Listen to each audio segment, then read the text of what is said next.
जय माता दी। नव दुर्गाओं में माँ का सातवां स्वरूप माँ कालरात्रि के नाम से जाना जाता है। किस प्रकार से इनकी आराधना करी जाए, कैसे इनको शांत कर लिया जाए, किस प्रकार से इनकी प्रेमा भक्ति मिल जाए, आपको कैसे भोग लगाना है, कैसे माँ की उपासना करके अपना जीवन सफल करना है, आज हम इस वीडियो में यही समझने का प्रयास करते हैं। तो सबसे पहले माँ का स्वरूप और उससे पहले माँ की आराधना। जयंती मंगला काली भद्रकाली कपालिनी दुर्गा क्षमा शिवा दात्री स्वास्वदा नमस्तुते। हे महामाई, क्रोध शांत करो। इनका ये स्वरूप गर्दभ पर सवार, बाल बिखरे हुए, नेत्रों से ज्वाला, नासिकाओं से भयंकर, मां के पास एक हाथ में खड़क, एक हाथ में त्रिशूल जैसा अस्त्र और मां के हाथ में कांटा। मां के शरीर में से भयंकर क्रोध की अग्नि निकलती हुई गर्दभ पर सवार। मां का खड़क देखकर, मां का ये स्वरूप देखकर पापी लोगों को भय लगता है। मां के गले में विद्युत की माला है जो चमकती रहती है और मां के 3 नेत्र हैं। तीनों नेत्र गोल और ये नेत्र मां के देखकर दुष्टों को भय लगता है। अत्याचारी अत्याचारी भयभीत होते हैं। इनका ये स्वरूप इसलिए मां ने धारण किया कि संत भक्त जो इनकी उपासना में लगे हैं, जो महामाई के गुणगान करते रहते हैं, जो हर समय धर्म कर्म के प्रति जुड़े रहते हैं, उन पर जब असुरों ने अत्याचार कर दिया तो मां से ये संकट देखा न गया। तब मां ने उनके संहार के लिए ये स्वरूप लिया। इनके स्वरूप का वर्णन देवी भागवत में विस्तार रूप से लिखा है। ये शुभकारी भी हैं। जो भक्तजन होते हैं, जो बालक होते हैं, जो अबोध होते हैं, जो हर समय मां की भक्ति में लीन रहते हैं, जो शक्ति के उपासक होते हैं, उनको ये स्वरूप देखकर शांति मिलती है। रोग दोष दरिद्रता कष्ट बाधा उनसे दूर भागती है। ये मां का स्वरूप है। ये दिन योगियों के लिए बहुत प्रभावशाली दिन है, क्योंकि योगी लोग कुंडलिनी जागरण करते करते आज के दिन सहस्त्र में पहुंच जाते हैं। और जब सहस्त्र में पहुंच जाते हैं तो वो उस शक्ति से जाके जुड़ जाते हैं जो मां की शक्ति है, जहां पर वो वास करती है। मां मणिलोक में रहती है। 18 भुजा वाली वो मां है, मणिलोक में रहती है।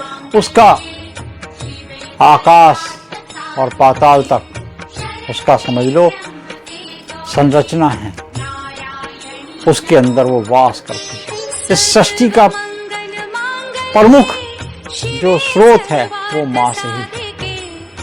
मणिलोक में देवी भागवत में विस्तार रूप से लिखा है, जब कोई व्यक्ति मणिलोक के चिंतन करते करते वहां पहुंचता है तो वो मां के शरण में आ जाता है। उस महामाई की कृपा उसको मिल जाती है। किस प्रकार से इनको भोग लगाया जाए, किस प्रकार से मां को प्रसन्न कर लिया जाए। जब कोई क्रोध में होता है ना, तो भोग भी उसको वैसा ही लगाना चाहिए। कैसा? शांत करने के लिए शहद, मखाने की खीर, पंचमेवा की खीर, शहद, मिष्ठान। ऋतु फलम समर्पयामि, मिष्ठान होना चाहिए, मां को देने चाहिए। क्योंकि मां के जो कटार है, मां के जो खड़क हैं और मां का जो कांटे वाले अस्त्र शस्त्र हैं, ये भयभीत कर रहे हैं ना। तो आज के दिन मखाने से बने पदार्थ, चाशनी में पाके हुए मखाने, ये कन्याओं को वितरण करें। किस प्रकार से इनकी पूजा करें? यूं तो कालरात्रि का एक विधान है कराने का। कालरात्रि पूरे सामान के साथ कराई जाती है, जो माता का संपूर्ण सामग्री जुटाने के पश्चात की जाती है रात्रि काल में। ये नवरात्रि हैं, नवरात्रि यानी कि इसमें रात को भी उपासना की जा सकती है। आपको जो माला मिल जाए, नीले आसन पे, बैंगनी आसन पे बैठे हैं, जो माला मिल जाए उस माला को ले लें। रुद्राक्ष की माला मिल जाए तो अति उत्तम, रुद्राक्ष की माला ले लें और माला का मन के चलाने प्रारंभ कर दें। और मन के आप इस उंगली से ना चलाएं, ऐसे मन के चलने चाहिए आपके, जो दिखने ना चाहिए, और मंत्र आपका चलता रहना चाहिए।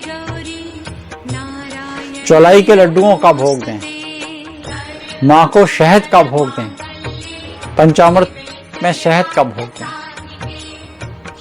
माँ को शांत करने के लिए घर में जो वृद्ध महिला हो, बुजुर्ग महिला हो, छोटी महिला हो, छोटी कन्या हो, उसको आप यथाशक्ति वस्त्र, पोशाक और मिष्ठान अवश्य दें। या देवी सर्वभूतेषु शांति रूपेण संस्था, नमस्तस्यै नमस्तस्यै नमस्तस्यै नमो नमः। इस प्रकार से माँ की प्रेमा भक्ति मिल सकती है।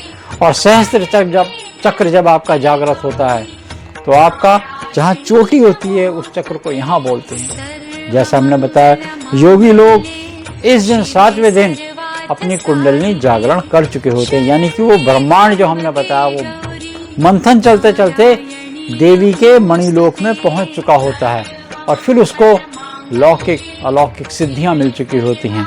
फिर वो उस शक्ति से जाके जुड़ चुका होता है और उसको इस लोक में, परलोक में सब कुछ उसके लिए सुलभ हो जाता है, हर चीज उसको मिल जाती है, कोई भी असफलता उसके फिर हाथ नहीं लगती। अगली वीडियो में हम बात करेंगे कि माँ का ये क्रोध कैसे शांत हुआ और कौन सा रूप माँ ने रखा, यानी कि महागौरी कैसे बनी। जय माता दी।